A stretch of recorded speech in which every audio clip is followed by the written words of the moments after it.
hands in his own pocket. You know, that's how cold it is. Man. Before we get started, can we get started in prayer? Go right ahead. Go right ahead. Okay. Oh Lord, that you bless us indeed. Oh Lord and King, expand our opportunity and our boundaries to impact the life of many in the name of your glory. Oh Lord, let us do more for you. Oh Lord, keep us away from evil and let us cause no more pain. Amen. Amen. All right. So I went down to South Florida a little over a couple of years ago, and I went for treatment for Ambien. I was hooked on Ambien and alcohol. I was 320 pounds. I'm now 245 pounds. But while I was in there, I was the first NBA player to actually sit still for 30 days and get better. And I said, this is a nice place, but I think we can help a lot of people in different ways. Instead of just going to South Florida, being under the air condition and not seeing the sky, me and my business partner right here, Sean the Seafoods, an MMA fighter, first thing we did, we went and bought a beautiful piece of property on a sanctuary, on a lagoon, on the ocean. It's #1 in the country, #5 in the world. And we teach through outdoor adventure therapy. So we do everything from horseback riding was yesterday. We do skydiving, indoor and outdoor. We do a lot of paddleboarding. Every single person that works for us is scuba diver certified. We do a lot of snorkeling. We do a lot of bike running, wave running. You name it, we do it. And we don't do this just to have fun and learn how to have fun again, but we do this to break down barriers and overcome anxiety and build self-esteem. But better yet, when you leave, you have a different activity you might be addicted to instead of cigarettes, drugs, alcohol, or sex. With this opioid, we had 66,000 people die last year. And it's an epidemic because white folk are doing it. So one of the things that I go around the country and try to teach is that, look, if you have a problem with drugs or alcohol or anxiety, or your day ain't going worth nothing all day long, all the time, what you need to do is go into your EAP, Employee Assistant Program, or your human resource, and tell them, just like the Europeans do, hey, I'm having stress, I need to do something about it. They can't fire you, they don't know why you went, and you come down, not even you come down to Rebound Institute. Go somewhere and get help, because this disease we have is the only disease you can go to jail for. I have a disease that tells me I don't have a disease. So what you do when you come down here, we don't tell you what not to do, we show you different things to do. And our program is from 6 to 7 in the morning. There's breakfast on the beach. 7 to 8 is running, meditating, praying. The great Curtis Martin teaches Bible study. The Running Back Hall of Fame. Charles Oakley comes down and does some cooking and some inspirational words every once in a while. So 7 to 8, we do that. 8 to 8:30, we're with our doctors, and we get together on what we're going to do for outdoor adventure therapy. So we're not just going out there having fun. It's about team building and accountability. We go to the clinic at about 12 o'clock. We stay there until about 5. Then we're off to the gym, and then to dinner, and then to an NA or AA meeting. I'm there 7 days a week, about 17 hours.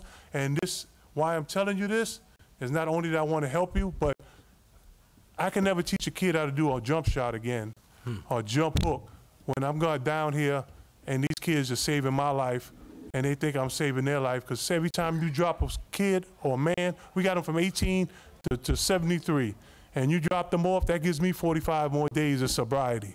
I love what we do. I finally found something that we can do, and that's what we do, you know. So I wanted to tell you that, and I appreciate you, and I'm going to do an intervention right now with a basketball player who needs to come down and get treatment. We are the only treatment center that's partnered with the National Basketball Association. But let me tell you this, and then I'll leave you alone. I'll be brief, sincere, and then sit down or walk out of here. But when I went to treatment, there was 400 people there. There was only 2 African Americans, and they were both athletes. So something's wrong with that picture. Because we do drugs, we abuse alcohol, we do all this, and when we go to church, we rather say that our loved one went to jail instead of drugs, because if he went to jail, he just had a bad day. If he's on drugs, it's the way you raised him. And it's not that.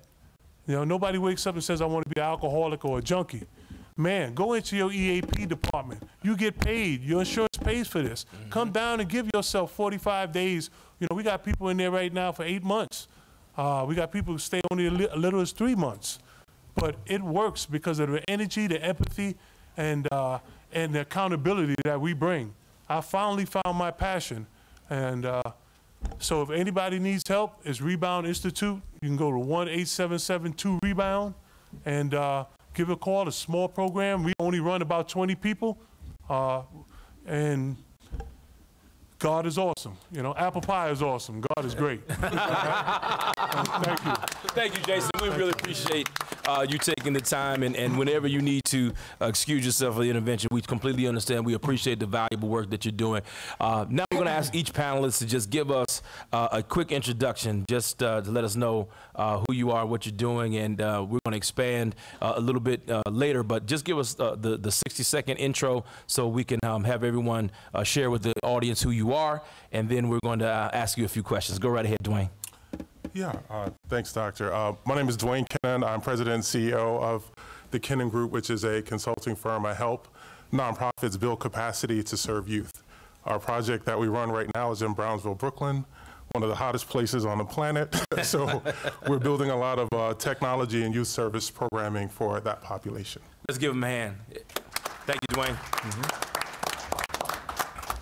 I want to make sure y'all can hear me. Good evening, everyone. My name is Nicole Watson. I'm a marketing communications professional and a former reporter, producer, Emmy Award-winning producer and reporter for a few different networks. When I was coming along, there weren't very many women. There weren't very many women in front of the camera or behind the scenes.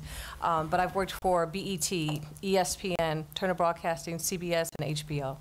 And I'm currently the regional marketing director for United Way of Greater Atlanta.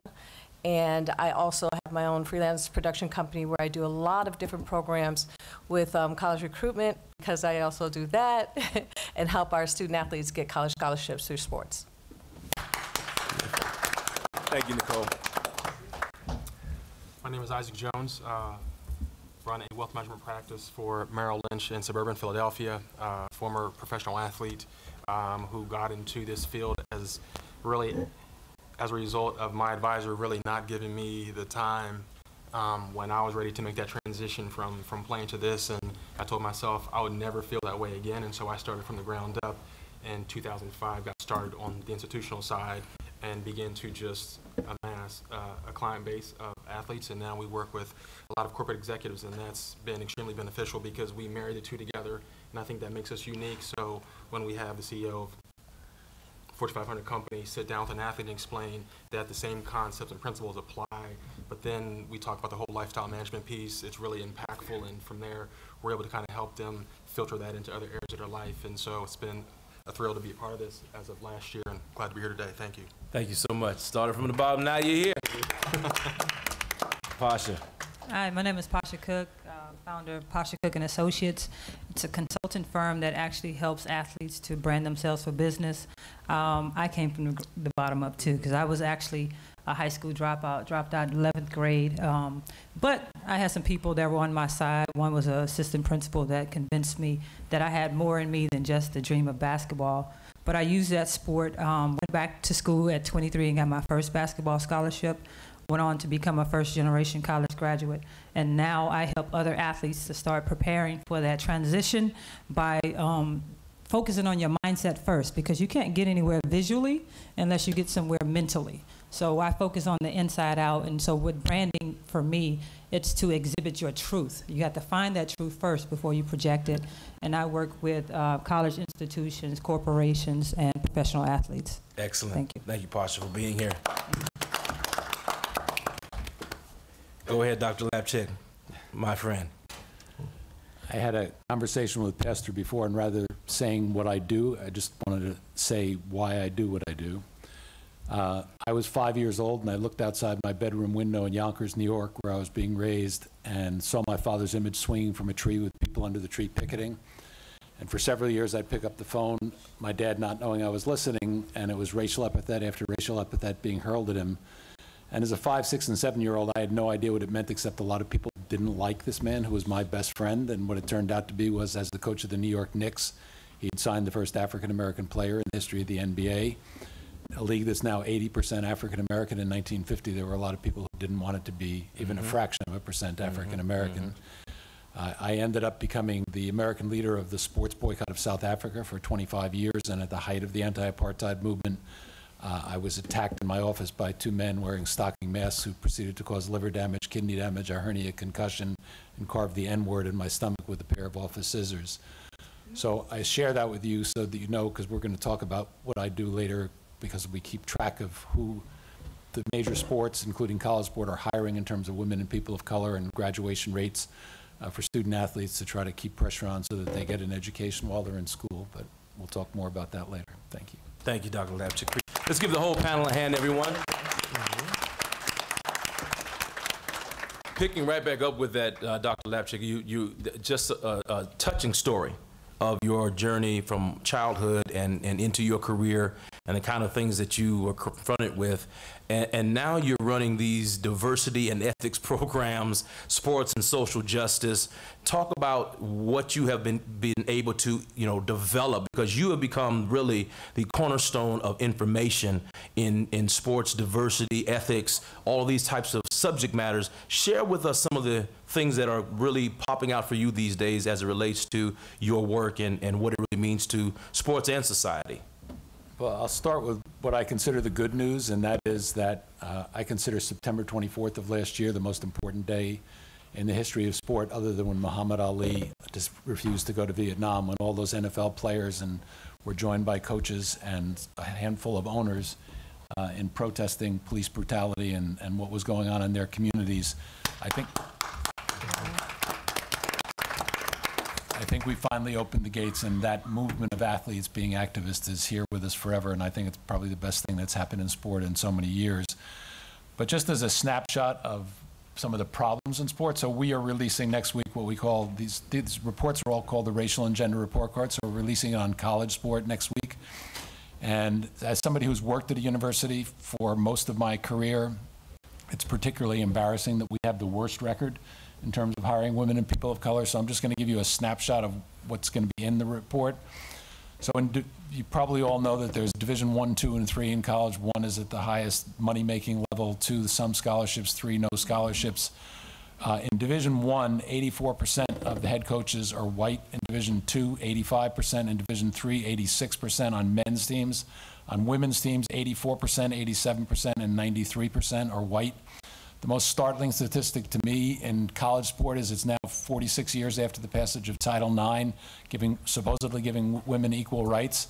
And today, as we sit here, less than 40% of all head coaches of women's teams across all 3 divisions are women.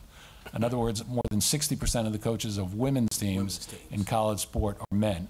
Assistant coaches, more than 50% of the assistant coaches on women's teams are men. So it's almost impossible to understand how the logic of something like that. Our conference commissioners in the power conferences are 100% white men.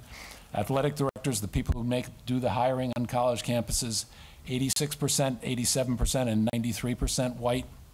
If you're African American, it's 4%, 9%, and 6% in the 3 divisions. If you're a woman, 11% of our ADs in Division I are women, 16% in Division II, and 31% in Division III. There's a position called the Senior Women's Administrator, which is the highest ranking woman in an athletic department. When I started tracking these numbers, there was a significant percentage of senior women administrators who were men. Again, something that doesn't make much sense to me. Today, at least they're all women, but they're 82%, 85%, and 92% white. So the question I ask is, who's in our pipeline? Who's out there that's going to step into those positions? Are there a lot of African Americans and women ready in the Associate AD positions? Associate AD, 86%, 88%, and 94% white. Almost the highest percentage of any, but also the position that I consider to be important is the Sports Information Director, because they decide who's going to get covered, what the emphasis is going to be. That's right. And SIDs are 84%, 84%, and 96% white.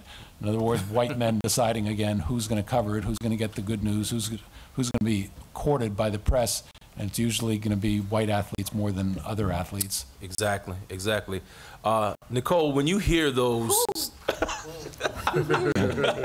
yeah, I could feel your woo from way down here. So what does that do for you as both a woman, an African American woman, and someone who's been on all these various gamuts? You know, you work in media, you work with ESPN, you work with colleges. You know, what does what do those numbers say to you, and how does it make you think, feel, and want to project?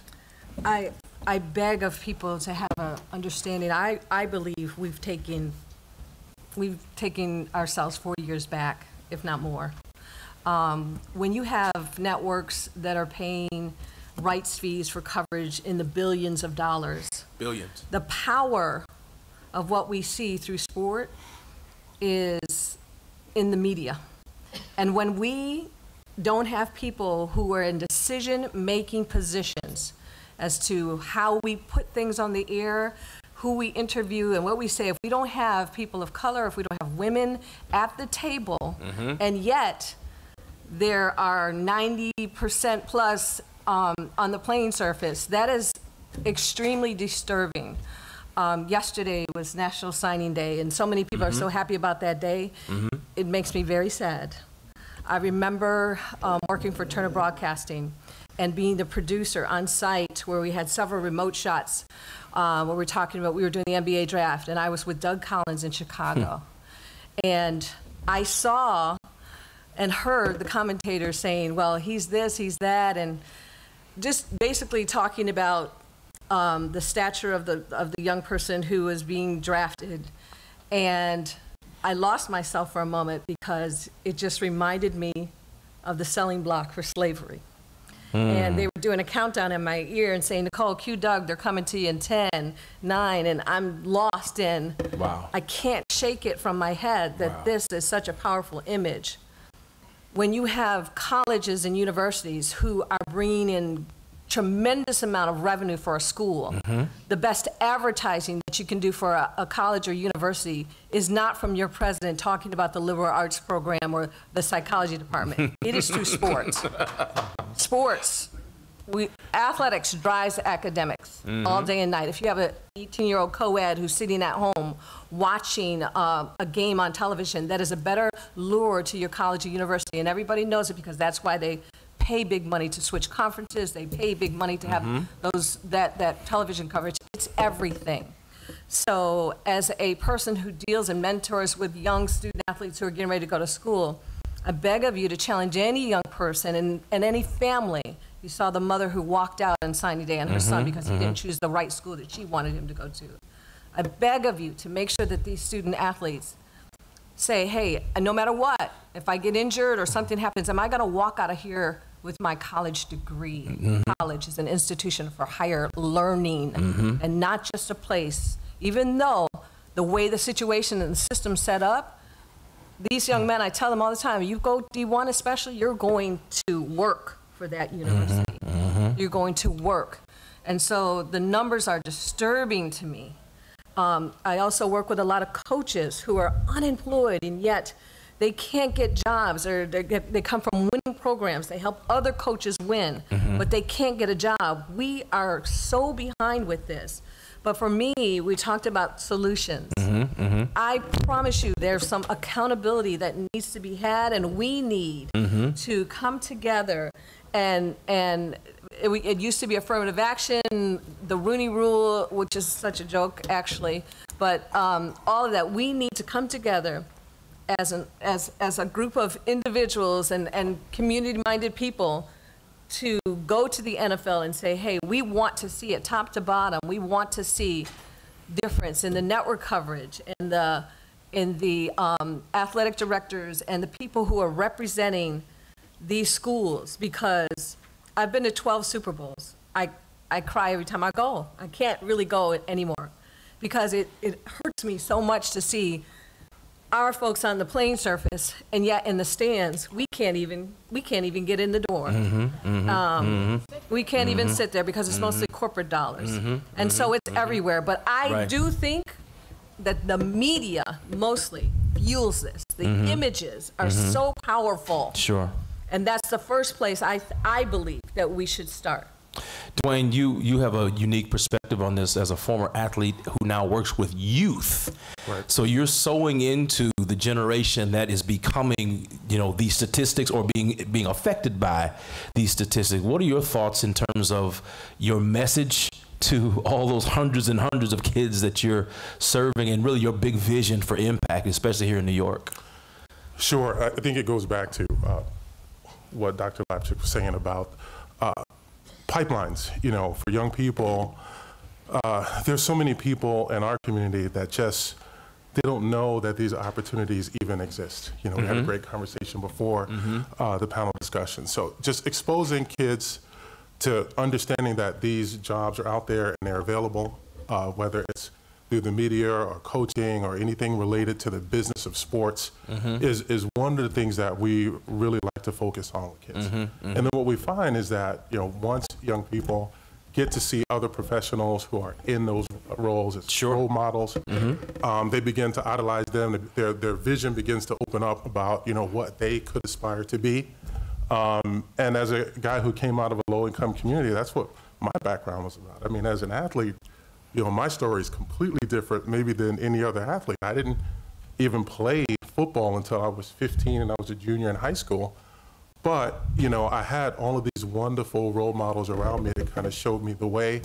And I was able to get a scholarship to Syracuse University and was pretty successful there. And one of the things that kind of touched me, what Nicole mentioned, is that, you know, I weep a little bit when I see the National Signing Day, which is now much bigger for high school athletes. And the media puts so much emphasis behind it. But what I know from being there is that a lot of those players, that's the last time that they may ever even start. They could go to this college that they're selecting and never touch the field. That's I have right. so many of my friends and colleagues who went to major universities, highly celebrated in high school, went to college, never even touched the field. So the reality check for young people is really the most important thing, and developing that pipeline so that kids can see that there is kind of like this journey that you can take to fill these positions and be successful in life. Isaac, you have a unique perspective as well, in that you just mentioned to us the challenge of transition. Talk a little bit about what that felt like for you and how you were able to navigate even beyond the awkwardness initially, you know, that happens oftentimes with players as you're preparing for the future. And now you're a successful, you know, financial manager working for Merrill Lynch and have all of these connections. And, you know, in addition to the fact that you had trouble getting here because you came from Philadelphia and they had a little party in Philadelphia today. But talk a little bit about just what crosses your mind now as you look back over your career and that transition, and how important it is for athletes to know people like you exist. It was really a wilderness experience for me, and I can honestly say that I'm blessed and fortunate to have a solid core family group that's always been present in my life. So even, you know, my grandfather, who was in the military for 20 years, you know, he'd write me letters in school on index cards, and he'd always keep me mindful of saying that, Isaac, what got you there will keep you there. And I've never forgotten it, because, you know, I faced opposition in terms of just trying to move up to compete, like you're saying, and coaches are putting players against one another. And even though you might see the game on Saturdays or Sundays, doesn't mean the coaches and the players get along. So that was my first obstacle that I had to overcome, you know, secondarily. Then when you get to that point, and now you've invested yourself completely to where now your focus has been so narrow that you haven't had a chance to really gain exposure to other areas, opportunities that you'd want to grow personally outside of school. That's right. The one benefit I had is that, you know, my father said, hey, we're going to take all 5 visits. You're not going to just take one. You're going to take all 5. I'm going to go on at least 2 of them. And so he did that. But to your point, he said, listen, you need to make a decision based on if you get hurt and can't play, you'd still want to go to school there. That's right. So indirectly, they were planting that seed in me that I needed to get that education. But, you know, fast forward to getting hurt, woke up one day in Seattle, didn't have any fluid in 2 discs in my back. Was done after 3 years, and was supporting family, helping a sister. My parents have a church. I was helping with that, and the pressure at 26 years old of how can I let all those people down? That's right. Really hit me hard. And so I struggled with, you know, having a good name within the community, but not knowing how to transition that into positioning myself to discover what I was truly good at other than catching passes. And so, you know, I experimented with a lot of different things, and it was, you know, when I came back around to, well, at least this money's gonna be able to buy me some time to make this decision, it took a lot of having to figure out things that I was not good at or didn't necessarily find out that I didn't want to do. And with that, it slowly started to come, but there wasn't a lot of people who were answering phone calls at that point in time because you were no longer Isaac Jones, the receiver. You were someone who was looking for work. So when I'm sitting down with, people who were congratulating you in school, it was always the wrong time, or when something comes up, I'll let you know. And you're like, no, but I need a job. I don't want to sign anything else. I'm here to talk about how can I establish myself professionally. That's right. And so a lot of what I really believe is my passion and what makes our practice unique is the fact that, like I was telling Pasha, is that we expose a lot of our athletes during the season, outside of the season, their families as well, to other vocations, other people within other industries, so that they can begin to see that there are other ways to make lots of money besides having to dribble, catch, or throw. And I think that's really important because at the grassroots level, it's really what we're promoting. Because kids are driven by what they see. That's right. And so you want to go to the NBA, you want to go to the NFL. But if someone would have told me a long time ago that a private equity executive can make 7 figures as a bonus, it would have shifted my focus a long time ago, right? So I had to grow up learning that as I'm working along colleagues who are having 6-figure paydays quarterly. Now translate that to our players who are playing on a CBA with non-guaranteed money. And I don't want to go on a rant here, but I am an advocate for our players in saying that, you are a servant worthy of your hire. That's right. But everyone around you manages to their bottom line. You saw what the Cleveland Cavaliers did today. That's right. They are managing to their bottom line. When they signed you and gave you that scholarship to Syracuse and they hired that coach, they are managing to their bottom line. And you have to be accountable and understand that your CPA, your financial advisor, your legal team, they're all making a living. And so that's how it starts, is having these conversations, TV contracts, what's being messaged in the sports information department. That's right. That's all up for debate, but I would just say this is that you pray and hope that you have sound people, counsel and guidance that can be objective and help you understand the pros and cons of every decision that comes your way, right, and help give you a forecast of what you're going to walk through in the future. Pasha, part of what your business is doing just that. It's athletes owning their own voice and owning their own story. Talk about how important that is and how you help athletes to brand, but it's not just branding for, hey, I want a commercial, but it's really sending a message about who they are. So me, going back to college at such a late age, had a lot of surgeries, actually 5. My final one was ACL. Thought I was going to come to New York and play for the Liberty because I told them I was coming back. And I ended up tearing my ACL. So for me, that transition was like, well, what do I do now?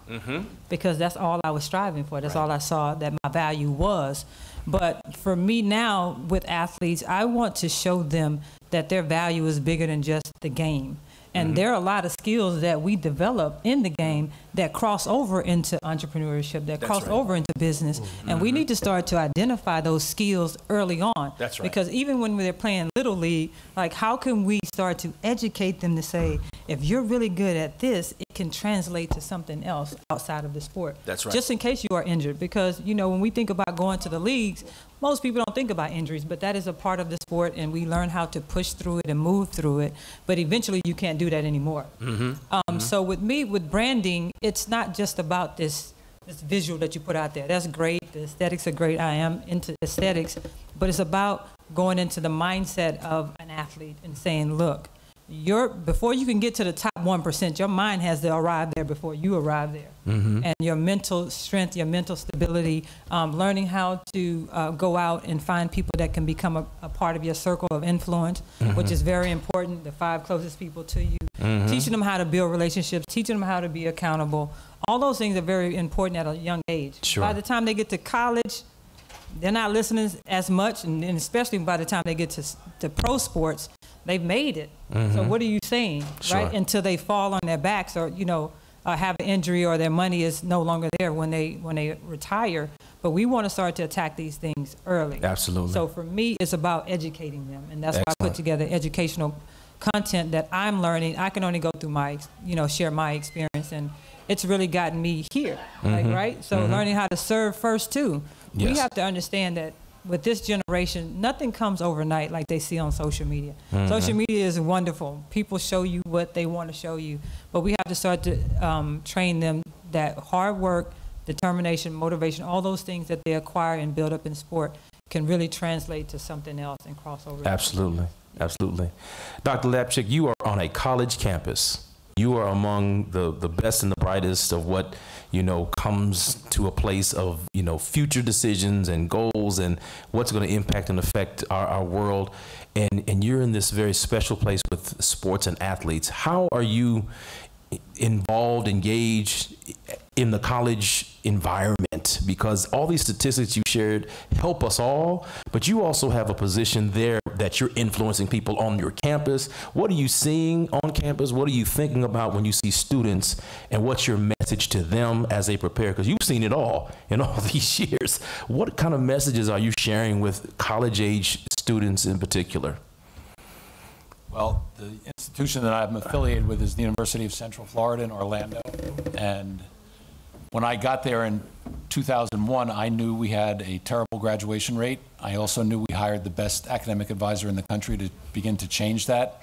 We publish graduation rates, and we publish them of the teams that are going to bowls and the teams that are in the men's and women's basketball tournament. So I was glad that UCF wasn't good enough to be in either one of them, so I didn't have to publicize my university's rate at that point. But in 2004, we're invited to a bowl, and of course I have to report it. So we had the worst graduation rate in the country and the next to worst APR rate, academic progress rate. It might have been vice versa, but it was those two. And that's the headline of the Orlando Sentinel the next day. I happened to be having a meeting with our president, who's been a friend since 1992. And as I came onto campus, I'm getting calls from all over campus. Why are you doing, you work for UCF? Why are you publicizing this? And the president and I met for an hour. We talked about family and vision for the university. He never said a word to me until I was leaving. And when I left and stood up, he said, "Thank you for holding our feet to the fire. We're going to become better as a result." Wow. Today, today we have the highest graduation rate of any public institution in the country for our athletes. Our football graduation rate, somebody may know we went undefeated and some claimed national champion. Has a 91% graduation rate for all football players, 97 for African American football players. And we're the only school in the United States that gets an A for both hiring practices for people of color and for women in our athletics department. Awesome. So I'm in a good place. You're in a good place. And But we're unusual. You've made it a good place, Dr. Lapchick. And to your other point about September 24th, and I want to ask the entire panel this because this is something I think we just need to deal with a little bit, because the day that you referenced, players kneeling and taking a responsibility of influence, utilizing their platform. What's the message of that day, and what's the message, I guess, going forward that we need to teach athletes about their influence on greater society? And I want everyone to kind of, from their own perspective, give their thoughts on, not so much Colin specifically, but on a broader scale, the responsibility of athletes to have that kind of impact. Because some people said, just stay on the field, just play the game. But obviously, we come from a little bit different perspective. So I'd love to hear everyone's thoughts on how athletes impact society. I just want to say that Colin Kaepernick had the stage set for him. He didn't come out of the blue. I think the death of Muhammad Ali had a lot to do with it. There were a lot of young people who heard Ali's name but didn't really know what he had accomplished. And to see 100,000 people on the streets of Louisville celebrating his life, another 16,000 in the Center talking about his life, educated those athletes that this man wasn't beloved because he may have been the greatest boxer of all time, but because he stood up for social justice for all those years. That was followed by the 4 NBA superstars on the ESPYs talking about police brutality and the community, and ESPN giving them that platform. And then some people may not know that the Pope actually held a summit in the Vatican on sport and service to humanity. It was right after that summit that Colin Kaepernick took the knee for the first time. And there were, by the way, a number of WNBA players, women, who were taking a leadership role as activists before Colin Kaepernick took the knee. We don't get very much publicity about that because we don't cover women's sports as much as we need to. But that set the stage, and as I said earlier, I think we are in a position where we can really rely on our athletes to who want to talk about these social justice issues. They don't want to be talked to reporters about an injury that they had 2 weeks ago or whether they're going to play 3 weeks from now. If a reporter asks them what they think about justice in America, that's treating them as a multidimensional human being in a lifetime that had been pretty much unidimensional up until that point, just talking about their sport. That's right. That's right. Beautiful. Pasha. Well, back when Muhammad Ali was, at his greatest, athletes of his nature were about community. So That's right. when he was fighting, he wasn't just fighting to win for himself. He was fighting to win for his community. And I think that, as you mentioned earlier, that we are all accountable for our community, because if we're not out here using our voices and our platform to uplift and support and help our community, then who's going to do it?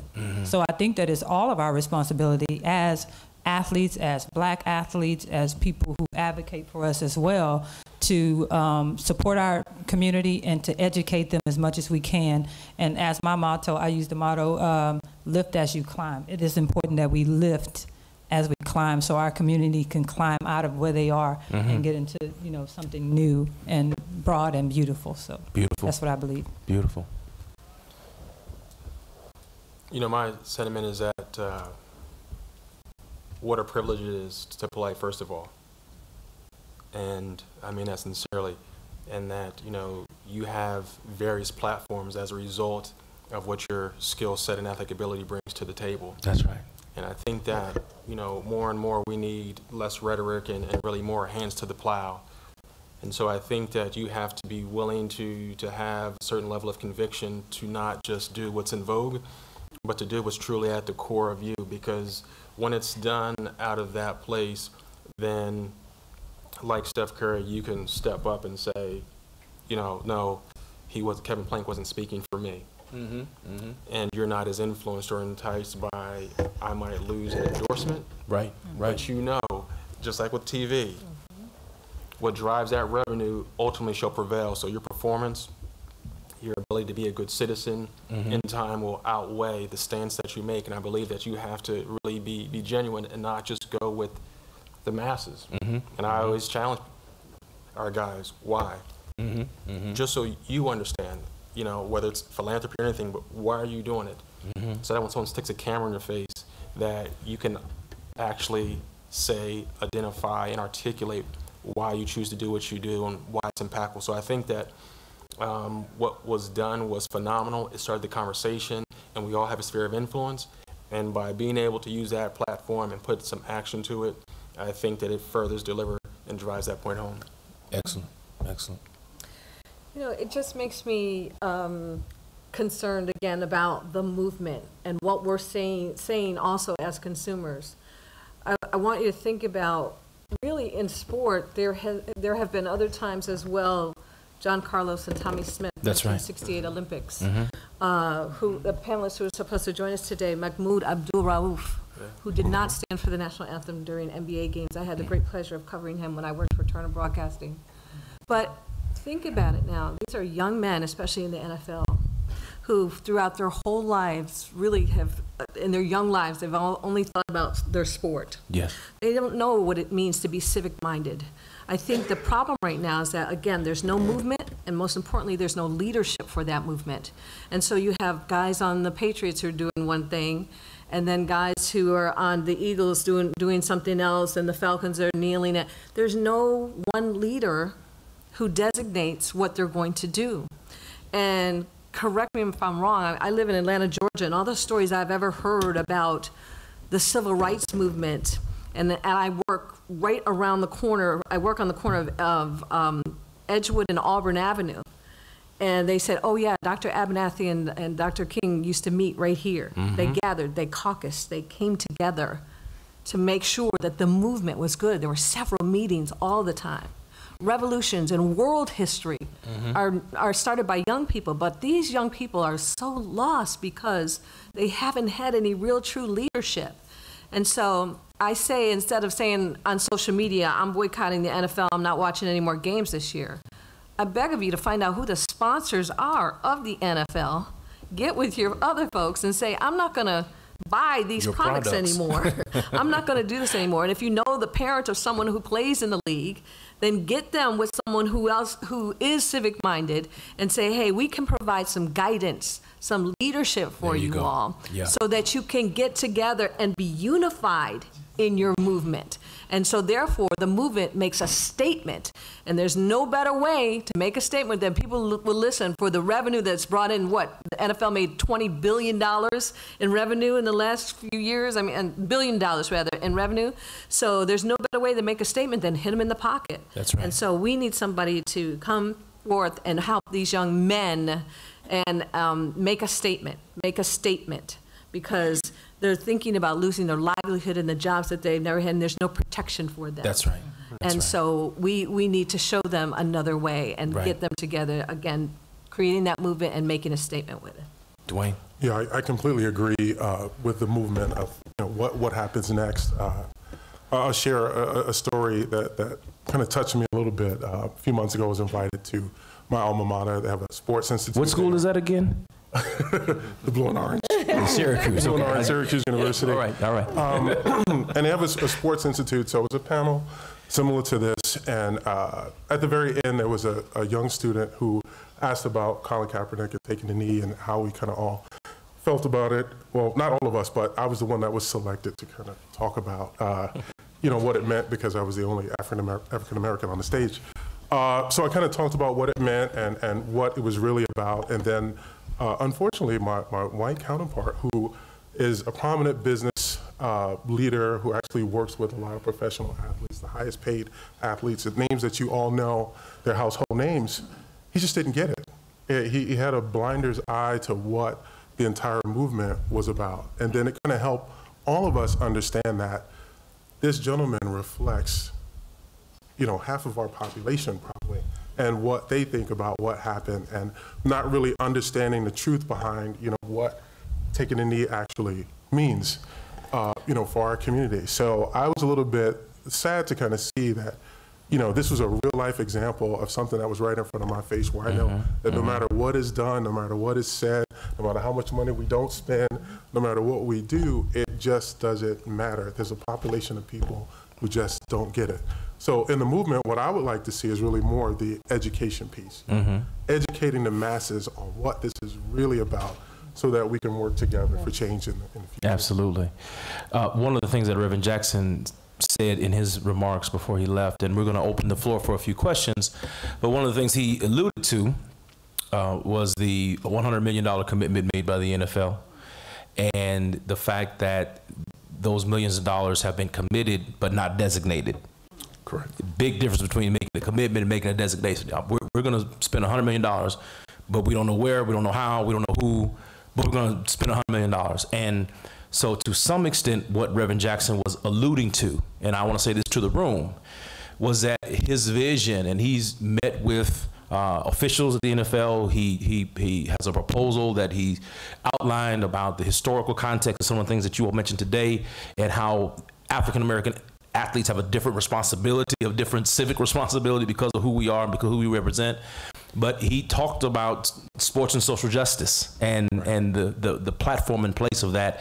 And so to that end, I would love to get your thoughts, and even from around, in the room, your input as well as your involvement as Reverend Jackson makes steps and strides to open doors for us to have a voice at the table.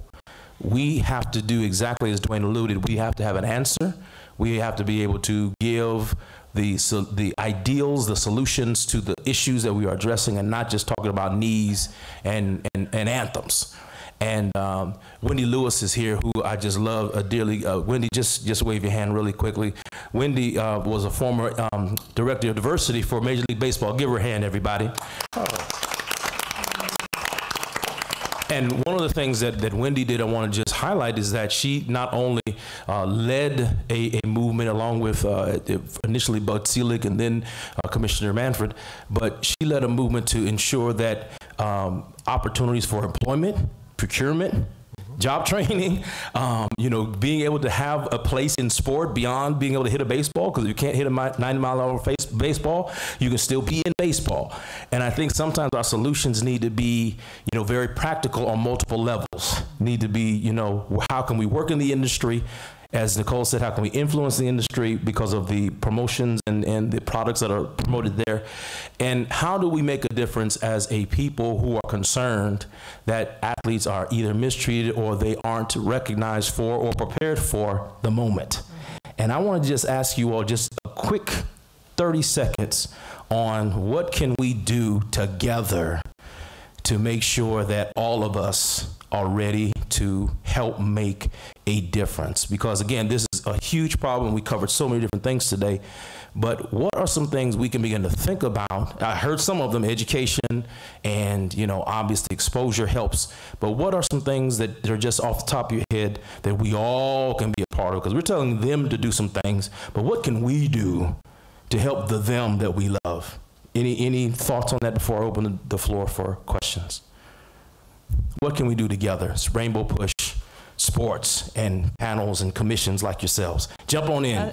I think that this is the start of it, the conversation. But consistency with that. Like, we start a conversation and then it kind of just like, goes away, and then we have another conference and we start the conversation again. So like having some activity behind the conversation. Start the conversation, right? And then have the activity behind that that's going to keep it going, because that's the only way we can move forward is through activity. I love my sister Pasha. She's always finding ways for me to have to work more, but I appreciate it because that's a great point. I think that consistency is that's right. key, and doing something in between. And the structure, the structure of it, because if there's no structure and we have a march over here, a conversation over there, something going on over there, we need to come together as a community, period, and then have these conversations and create the actionable steps in the movement. Beautiful. So that we have some synchronicity with this thing, right? Love it, love it. Anyone else? To piggyback off of what Nicole said, you need a leader that has a good plan, because that plan is power.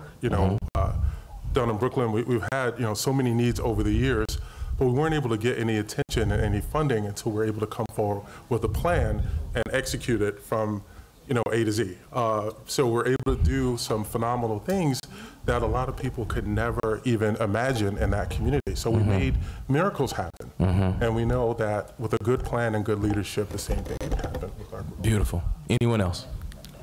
I just want to say that people who look like me aren't going to cede power. They need pressure put on them. Pressure. We have to be active and have our voices raised. Otherwise, there's not going to be any change. Love it. Thank you, Dr. Lapchi. For me, knowledge is power. Knowledge. And I want to arm our student athletes with the knowledge that they need outside of their playing surface. I'm not That's talking right. about X's and O's. I'm talking about all the things that you can help you win at the game of life. That's right. Okay, That's right. and so that means financial advisors coming in, people, if you're going to buy your first house, real estate folks, anybody who can give them just general knowledge about what they're doing. Most corporations now, Fortune 100 companies want to hire sports-minded people. That's right. Because they got it down. Teamwork, hard work, dedication, time management. As you said, it's all about the team concept. It can help a team win. It can help a sales force from a corporation win. That's right. And so the knowledge that we need to instill in them are things outside of that. Again, things that help them win in the game of life. Excellent. Anyone else? I'd just say that those who are in position of influence within an organization, being able to make your voice heard even more. So if you have the opportunity to get on a board, do it for a reason other than just your own advancement. I think that's a great starting point within a lot of organizations to affect change more immediately than me being able to have to try to get to someone in a position of authority. Secondarily is, I'd say, we have to arm parents in terms of that education as to, you recruit the school, don't let the school recruit you. That's right. Expect more from your high school coach, and educate yourself on the recruiting process so you know what questions to ask. But secondarily, let's not tear each other down because we don't see someone else's point of view or perspective. But let's look to bring others together, whether it's the class before mine, or if I don't have a kid in the school, but that this neighborhood is only going to survive if we have a cohesive unit working together to make it better for the kids who are coming up next. Those are the kind of things that we have to do, and every little bit helps. And so the starting point is going to maybe your high school athletic director, maybe it's calling your child at school and saying, hey, who is the sports information director? That's right. Or, you know, those who we know who play at the next level is saying, you know, try to get involved in something other than something that's sports related. That's right. What's a way that you want to give back that's outside the public eye, that's, you know, near and dear to your heart, but that's true to your core as a person as well? Those are the kind of things that when you consistently reiterate that message, slowly but surely, it'll begin to happen. Excellent. Got one more. One more. So back to what Nicole was saying about education, that's why I have put together, and you already know this, educational content for college athletes, really preparing them for that transition outside, because we have life skills, but they don't teach real skills. You know what I'm saying? Like, they don't teach entrepreneurial skills, and just because they teach you entrepreneurial skills doesn't mean you have to become an entrepreneur. It's about becoming an entrepreneur of your life. That's right. So teaching them the same skills, that things that we have developed to be in the positions that we're in, that they can take and use in other aspects, so outside of sport. So we're already doing that. We just need more people doing that, and That's more right.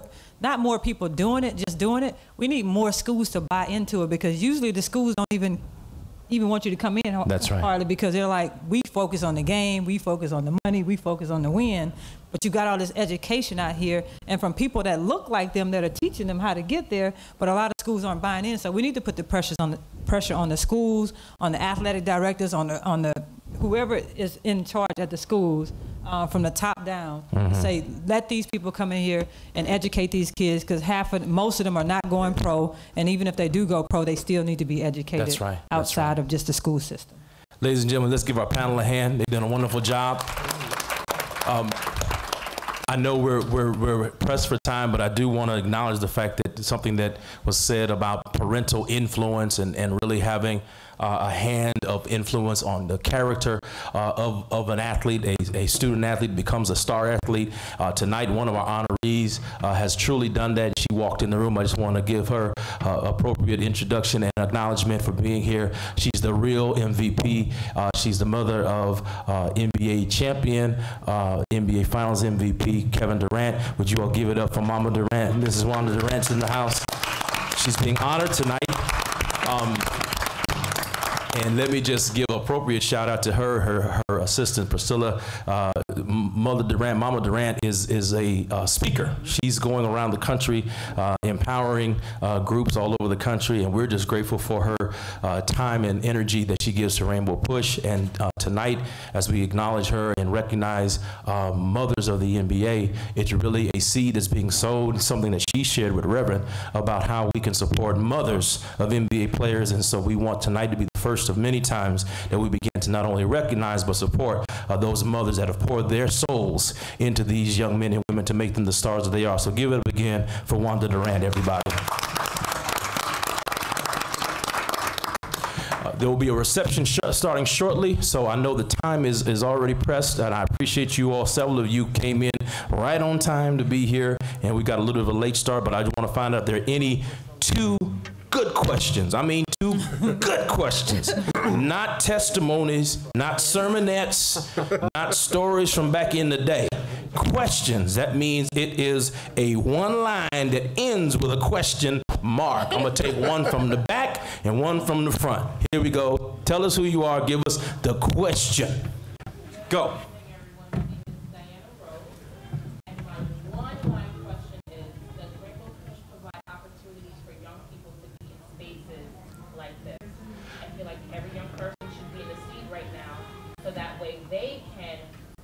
From all the knowledge and information that's being given. That way they can go back and share it with their peers, because we do know that peer-to-peer education kind of trumps teacher-to-peer education. Gotcha. Even parental-to-peer education. Gotcha. So my one question is, gotcha. Does Rainbow Push provide opportunities for our young people to be here? We can Absolutely. take this on the road. Absolutely. And let me say to you that in previous years, this Wall Street Summit sports panel has targeted young people. We brought in young people from the schools, Boys and Girls Clubs, YMCAs. My first year leading in a panel like this is exactly what we did, and around the country we do it similarly. In Atlanta, we had all students at our summit there in October, and so in different spots, different locations, we do have students. But I think what I'm hearing from you is that it needs to be consistently integrated, that we always have student athletes in the room, and so Nicole is going to take the lead and make sure that we always make that happen as we take the show on the road. Let's do it. No worries. All right, excellent. One in the front. One. Question. Roy Breckenridge, to the panel. Working with the NCAA and all these things that are going on with our youth, the gentleman that talked about, there's a new director of the New Jersey Sports Institute, and he's African American. I'm concerned about the AAUs and what is being done to entrap our young people. How do we do something? Somebody said we couldn't do anything about it. I talked to Stu Jackson. He's the assistant for the NCAA. What do we do about our young people because they are being raped? Yes. And we got to stop it. All right, good question, good commentary to add to the question. Anybody want to jump in real quick as we hear the music is starting to pop? Go. Oh my gosh. I know that's a deep question. He gave us a 30-minute question. All of us can cover this, but this is, sir, this is my passion. I'm so glad that you brought this up because I speak to a lot of basketball camps and a lot of football camps, a lot of different sports. AAU. There are a lot of coaches in that system. That's right. Who are worried about their own profile and doing things that they were never able to accomplish and living vicariously through these young people. I tell people your money is better spent if you take the student and raise his GPA during the summertime as opposed to putting them into a basketball program like AAU. They're no longer, now they use digital platforms to find players and they don't come to these games anymore, okay? Think about the one and done. Think about as far as the time that they spend in college. Again, my money and the money for any parent athlete, student athlete who wants to ascend to the next level, I think, again, is better spent academically. AAU is getting worse and they are part of this system that's feeding us. And then I tell the young people too, now when you're going into these situations and you're trying to up your game, they sell you a bill of goods and say there's coaches that are going to be there. That is totally and absolutely false. Put your money where they can do things academically. Also, you always hear the story about a young man who is concerned about his academics, going into a coach and saying, Coach, in a D1 situation, or sometimes D2, Coach, I'm worried about my psychology class is slipping in the grade. Son, I didn't bring you here to play, to worry about your academics. I brought you here to play basketball. Again, they're working for these institutions, and until we push back, until the parents help push back on the situation, it's not going to change. And believe me, it's getting worse. It's getting worse. And so AAU, in my estimation, and this is my own personal editorial, is a total racket, and we need to train our kids in other ways, maybe a personal trainer or something else. But that's, again, my personal opinion. Quick commercial for Rainbow Push Sports in that regard, and then we're going to let everybody go and enjoy the music and the food. This past summer, during our Rainbow Push summer program, the kids that played basketball were required to come 3 hours early to do academic development and a technology training class prior to playing basketball. And then we also had guests that came in from the colleges, and then to end the season for the summer, Kenyon Martin, former NBA All-Star, came in, spoke to the students about education. He spoke 15 minutes. He spent 2 minutes talking about basketball and basketball career, spent 13 minutes talking about his faith, family, and education. And I think the more we can do that for our young people, from a person like a Kenyon Martin or a Kevin Durant or some of the other people that are, doing things that are impacting community that can speak to that, I think that helps us get the message across. Ladies and gentlemen, thank you all so much for being here. God bless you. We love you. Enjoy the reception tonight. Enjoy the rest of the conference. You can reach me at Pastor Bryant at rainbowpush.org, and there'll be more of this kind of richness to come. God bless. We are going to make fireworks happen. Yep. Trust me on that. I love it. Let's go. Y'all are so awesome. Let's go. Y'all are so awesome. I'm almost mad at y'all because y'all were just too